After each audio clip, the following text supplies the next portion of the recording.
उपासक के अंदर ये प्रश्न नहीं आना चाहिए कि हमें 6 महीना 1 वर्ष हो गए नाम जप करते हुए, कोई हमें परिवर्तन तो नहीं दिखाई दे रहा। 1 महीना अगर हम नाम जप कर रहे हैं या 1 वर्ष नाम जप कर रहे हैं तो ये सत चिंतन है। सत चिंतन कभी व्यर्थ नहीं होता। तुम्हें पता नहीं है कि तुम्हारे कितने अशुभों का नाश कर चुका है नाम, यदि वास्तविक आप जप रहे हैं। संचित कर्मों को पहले भस्म करता है नाम। इसीलिए नवीन उपासक को ये अनुभव नहीं होता कि नाम का फल क्या है, क्या आनंद है, क्या दुख मिटता है। इसलिए प्रार्थना है आप अपने अज्ञान के कारण कहीं नाम जपना ना छोड़ दे कि जब से नाम शुरू किया हमें कोई लाभ नहीं दिखाई दे रहा, हमें नौकरी नहीं मिल रही, हमारा काम नहीं बन रहा, हमारे दुख नहीं मिट रहे और दुख बढ़ रहे हैं। ऐसा आपको माया अनुभव कराएगी। पर आपको दृढ़ विश्वास रखना है सदगुरुदेव के वचनों में, शास्त्र वचनों में, संत वाणी में। इसी विश्वास के सहारे हम अध्यात्म बल से युक्त हो जाते हैं। नहीं तो जब हम नाम जप करते हैं तो सबसे पहला काम नाम का होता है गोदाम में आग लगाना। जो हमारे संचित कर्मों का शुभ अशुभ गोदाम है उसको भस्म करता है। अब ये बात पता नहीं है तो वो वर्तमान में तत्काल फल देखना चाहता है कि हम नाम जप किए तो हमारी सारी कामनाओं की पूर्णता हो ही जानी चाहिए। ये नाम जप का फल क्या हुआ, वो ऐसा सोचता है, पर ऐसा नहीं है। नाम जप सबसे पहले अशुभों का नाश करता है, फिर शुभ फंसाने वाले जो होते हैं वो उनका भी नाश कर देता है। इसके बाद क्रियमाण पूरा परम पवित्र करके भगवद अर्पित कराता है, प्रारब्ध भोगने की सामर्थ्य देता है। फिर आनंद का ऐसा उन्माद होता है, आनंद की ऐसी उत्तम अवस्था होती है जो वाणी से वर्णन नहीं की जा सकती। आप धैर्यवान बने, उत्साह पूर्वक नाम का जप, नाम का कीर्तन, नाम का चिंतन करें, परिणाम बहुत मंगलमय होगा। थोड़ा धीरज रखें, थोड़ा विश्वास करें। न एक एक नाम आपको उठा रहा है, अभी आपको समझ में नहीं आएगा। जब आपके पाप नष्ट हो जाएंगे, हृदय निर्मल होने लगेगा, तब आपको समझ में आएगा। मेरा मन प्रियाजू की कृपा से इस प्रेम रस में आविष्ट हो गया है। अब मेरे लिए वृंदावन से उत्तम कोई नहीं, क्योंकि वृंदावन ने मुझे प्रियाजू प्रदान किया, प्रियाजू के चरणों का प्रेम प्रदान किया, राधा नाम प्रदान किया। अब किसी की कोई मर्यादा नहीं। प्रेम की अपनी स्वयं की मर्यादा है कि वो किसी की मर्यादा नहीं। प्रीति न काहू की कान बिचाए, ये प्रेम है। प्रीति की रीति रंगीलो ही जाने। अगर प्रेम का सही रूप कोई जानता है तो प्रभु श्री कृष्ण जानते हैं। इसलिए वो मर्यादा पुरुषोत्तम के रूप में जब अवतरित हुए तो एक एक मर्यादा का पालन। और जब लीला पुरुषोत्तम प्रेमावतार श्री कृष्णचंद्र जी महाराज की लीलाओं को समझना सदगुरु की चरण शरण में बैठकर ही हो सकता है। जो रसिक हैं, जो लाडली लाल के रस में डूबे हुए रसिक सदगुरुदेव हैं, उनके चरणों के समीप बैठकर ही इनकी लीला समझ सकते हैं। नहीं, इनकी लीला बड़े बड़े मुनियों के लिए भी अगोचर ही है। न देवै ब्रह्मादेव न खलु हरि भक्तेर न सुहृदा। ये स्वयं बाके हैं, इनकी लीला भी बाकी है। ये बाके की बाकी लीला को जिसका कहीं कुछ बाकी नहीं रह गया वही समझ सकता है। कोई भी चाह, कोई भी लालसा यदि बाकी है तो बाके की लीला को नहीं समझ सकता। जिसका हृदय समस्त कामनाओं से, इच्छाओं से रहित हो चुका है और प्रेम रस का रसिक हो गया है, वो इनकी लीलाओं को जानता है। श्रीपाद कह रहे हैं, ये मैंने इसलिए कहा कि मेरा मन श्यामा श्याम के प्रेम में अब प्रवेश कर गया और ये प्रेम पंचम पुरुषार्थ है। तो उपासक को बड़ी कृपा यदि वृंदावन धाम आने को मिले, आश्रय मिले, वास करने को मिले, उसमें विशिष्ट कृपा के सत्संग मिल जाए। सत्संग से हमारे समस्त संशयों का नाश हो जाता है और हृदय दृढ़ हो जाता है कि अब मैं मुक्त होना चाहता हूँ। जीवन मुक्त महापुरुष ही प्रेम में प्रवेश होता है। ध्यान रखना, प्रेम रस तभी प्राप्त होता है, पहले प्रेम जीवन मुक्त करता है, तत्वबोध कराता है। सर्वान वस्तु तया निरीक्ष परम स्वाराध्य बुद्धिर्मम, जो उपनिषद कहते हैं सर्वम खलमिदम ब्रह्म ने नानास्त किंचन, इसका पहले बोध होता है, फिर प्रेम रस प्राप्त होता है। जीवन मुक्त करके विदेह स्थिति से फिर वो प्रेम प्रदान करते हैं। जैसे पांचों भूले देह सुधी, ये विदेह स्थिति है। तब छठे भावना रास की, तब वो भावना में प्रवेश करता है। इतनी ऊंचाई हम अपने साधन बल से नहीं प्राप्त कर पाते, ये गुरु कृपा बल से। तभी कहा है, रे मन रसकन संग बिन रंच न उपजे। एक साधारण बिना साधन जानने वाले को भी प्रियाजू मिल गए। क्यों? क्योंकि सीधे रसिक कृपा और आसक्ति मेरी लाडली, मेरी प्रियाजू। वो दुनिया के शास्त्रों का परिचय नहीं जानता, सिद्धांतों का परिचय नहीं जानता, बस उसके हृदय में एक बात बैठ गई, मेरी प्रियाजू, मेरी स्वामिनी, मेरी प्राण प्रिय सखी, लाडली जू, बात बन गई। ये जन्म बंधन से, कर्म बंधन से मुक्त होना बहुत कठिन विषय, बहुत कठिन। जब शास्त्रों का स्वाध्याय करो तब पता चलता है। तभी कहते हैं भगवत प्राप्ति अत्यंत कठिन, पर वो गलत शब्द है। भगवत प्राप्ति अत्यंत सरल। संसार का राग, शरीर का राग छोड़ पाना बड़ा कठिन, इसीलिए परिणाम को वो कठिन बोल देते हैं। परिणाम को कठिन बोलने से घाटा हो जाएगा, हम डर जाएंगे कि हम भगवत प्राप्ति नहीं कर पाएंगे। हमें उत्साह रखना है कि भगवत प्राप्ति बहुत सरल है। कठिन है शरीर संसार का राग छोड़ना, और इसकी जिम्मेवारी है गुरुदेव की। बस आप उनके कथनानुसार चले तो शरीर और संसार के राग का नाश हो जाएगा। परमार्थ का स्वरूप कल के सत्संग में वर्णन किया गया कि उपासक चाहे वो गृहस्थ हो या विरक्त, यदि इस मार्ग में उन्नति प्राप्त करना चाहता है तो किसी के स्वभाव या कर्म की ना तो प्रशंसा करे और ना निंदा करे। क्यों? जब वो गलत कर रहा है तो निंदा क्यों ना करें? तुम क्रिया को देख रहे हो लेकिन पावर को नहीं देख रहे। पावर गोविंद है उसमें, सामर्थ्य गोविंद है उसमें।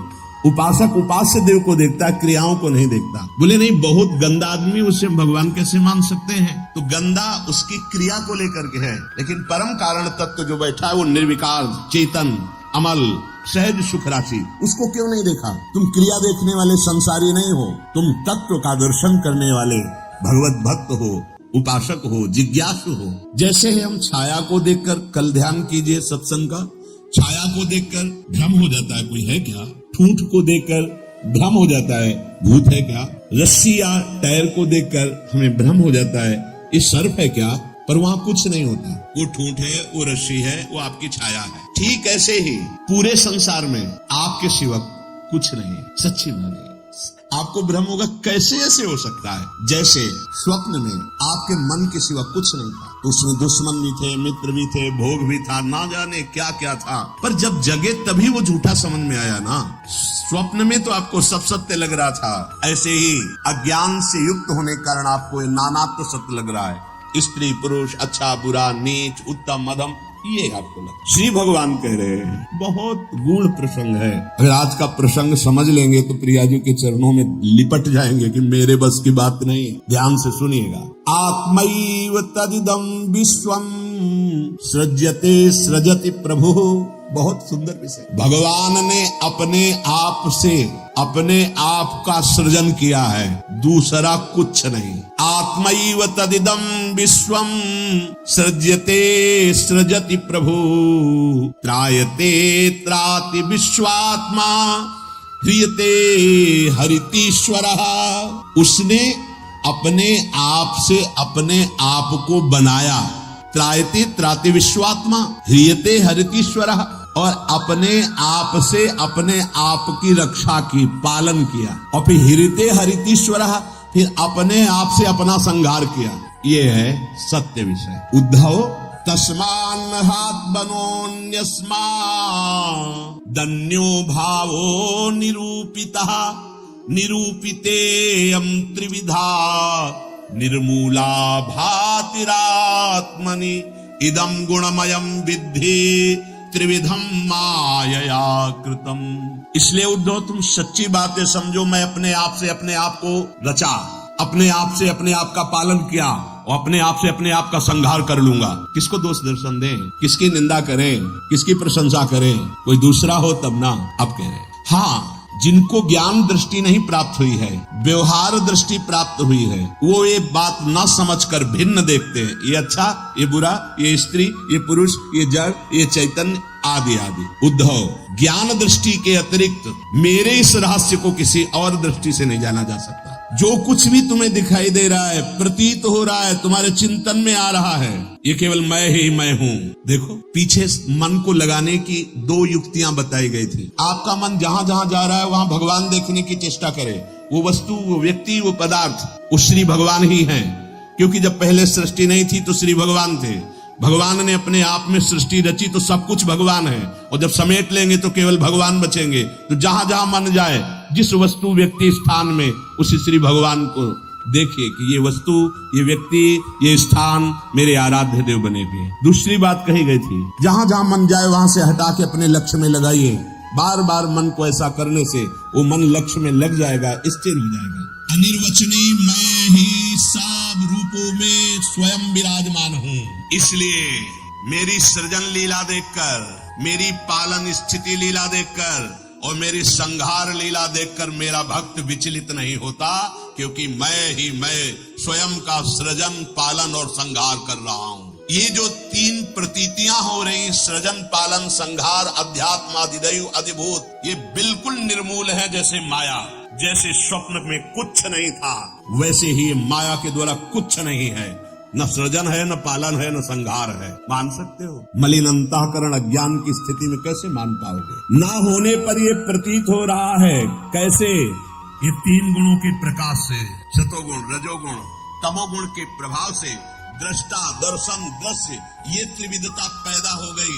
ऐसी त्रिविधता को मिटाने के लिए हमें मानव जन्म मिला, साधना मिली, किसी और को पाने के लिए नहीं, अपने आप को जानने के लिए। एतद् विद्वान मदुदितम ज्ञान विज्ञान नैपुणम न निन्दन्ति न च स्तौति लोके चरति सूर्यवत्। जो मेरे इस परमार्थ सिद्धांतों को जान जाता है, वो ज्ञान विज्ञान में उत्तम स्थिति को प्राप्त हुआ महात्मा ना कभी किसी की प्रशंसा करता है, ना किसी की निंदा करता है।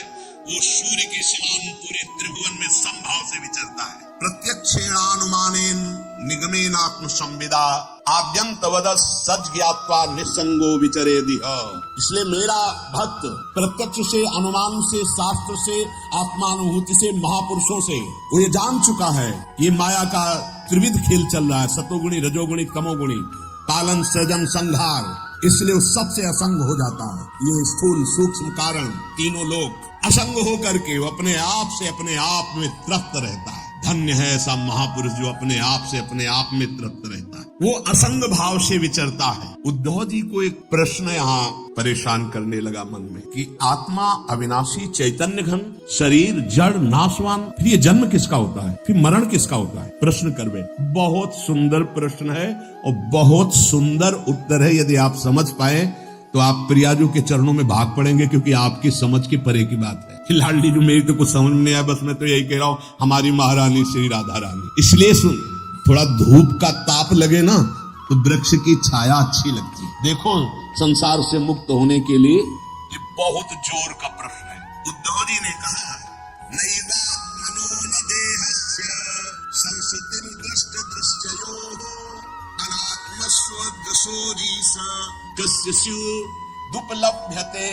प्रभु ये चर्चा आपको मिलेगी नहीं प्राय, क्योंकि कथन और श्रवण के लिए स्थान की भी जरूरत होती है। तो यह श्रीधाम वृंदावन और यहाँ व्यक्त अव्यक्त बड़े बड़े महापुरुष पधारे हुए हैं। तुम्हारी दृष्टि नहीं है तो तुम्हें व्यक्ति समझ में आएगा। जहाँ भगवत शास्त्रों का सत्संग होता है वहाँ सनक सनंदन सनातन सनत कुमार श्री हनुमान जी महाराज बड़े बड़े महाभागवत पधारते हैं और उन्हीं के सानिध्य से समझ में आ सकता है। ये विशुद्ध भागवत परमार्थ मार्ग है। उद्धव जी ने पूछा कि भगवान, ये जो आत्मा है ये दृष्टा है और शरीर जो है ये दृश्य है। आत्मा स्वयं प्रकाश है और देह जड़ है।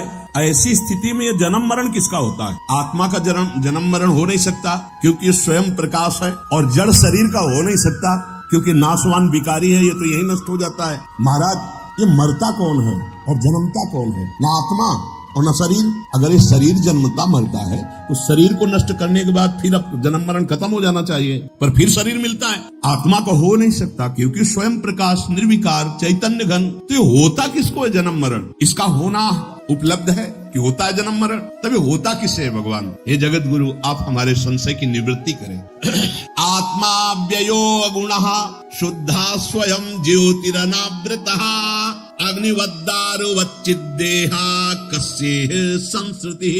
नाथ, आपकी कृपा से इतना तो पता चला है कि आत्म तत्व अविनाशी है, प्राकृत अप्राकृत गुणों से रहित है, शुद्ध स्वयं प्रकाश है, कोई भी आवरण उसे ढक नहीं सकता। शरीर विनाशी है, साकार है, अशुद्ध है, आत्मा से प्रकाशित है और आवृत है माया के गुणों से। प्रभु, आत्मा तेज स्वरूप प्रकाशमान, शरीर काठ की तरह अचेतन, फिर ये जन्म मृत्यु संसार किसको प्राप्त होता है? कौन है जो बार बार जन्मता है, मरता है? श्री भगवान वाच, यावद्देहेन्द्री प्राणै रात्मनः सन्निकर्षणम् संसारा फलवास्तावत् पार्थोप अविवेकिनः। भगवान श्री कृष्ण ने कहा, प्रिय दो, बहुत तुमने विशुद्ध परमार्थ के स्वरूप का प्रश्न किया है। यद्यपि इस संसार का ज्ञान में कोई अस्तित्व नहीं है, अज्ञान के कारण ये भास रहा है, पर ध्यान देने योग्य बात, जब तक ये देह का अभिमानी है, मैं स्त्री मैं पुरुष, मैं ये देख रहा हूँ, मैं खा रहा हूँ, मैं बोल रहा हूँ, इंद्रियों का अभिमानी है, प्राणों का अभिमानी है, तब तक आत्मस्वरूप जो निर्विकार सच्चिदानंदमय है, इस भ्रांति के कारण बार बार जन्म और मरण को प्राप्त होता रहता है। यद्यपि ना उसका कभी जन्म होता है ना मरण होता है, फिर भी भ्रांति, ये भ्रांति स्वप्न की तरह है। अर्थे हृद्यमाने पी संस्कृतिर न निवर्तते ध्यायतो विषयानस्य स्वप्ने नर्थागमो यथा। जब तक इसको ये भान रहता है कि मैं स्त्री हूं, मैं पुरुष हूं, मैं अपनी इंद्रियों से भोग रहा हूं, मैं ये भोगा हूं, ये भोगूंगा, ये उसकी भ्रांति ऐसे है जैसे स्वप्न में। और स्वप्न में प्राप्त हुआ सुख दुख जब तक जागता नहीं तब तक सत्य भासता है। स्वप्न की विपत्तियां या स्वप्न का सुख कोई भी सत्य नहीं है, पर वो जब तक जगाया नहीं जाएगा तब तक उस विपत्ति या सुख को भोगता रहेगा। ऐसे ही बिल्कुल न जन्म है न मरण है, आत्म तत्व निर्विकार है, शरीर भ्रमात्मक त्रिगुणात्मिका माया से रचा हुआ। पर जो साधक, जो मनुष्य अपने को स्त्री या पुरुष मानकर और विषय भोगों का चिंतन करता रहता है, वो अज्ञानी स्वप्नवत भोगों में फंसा हुआ जन्म मरण रूपी संसार से कभी निवृत्त नहीं हो सकता।